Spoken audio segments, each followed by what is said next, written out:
A police officer from Laban Police Station, Ricky E. Marwen, was suspended on Tuesday for misconduct. The incident occurred on the night of September 9th when a woman had gone to police station to report an assault by a taxi driver.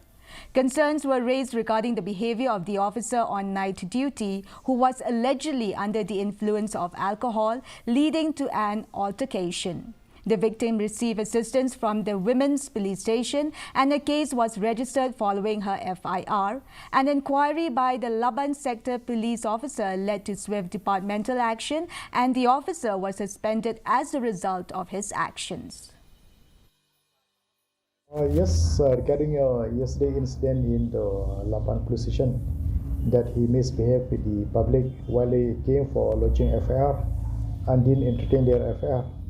So, inquiry has been conducted by the SDPO of Purusla, who is a sector officer last night, and a sector officer and also another hunter.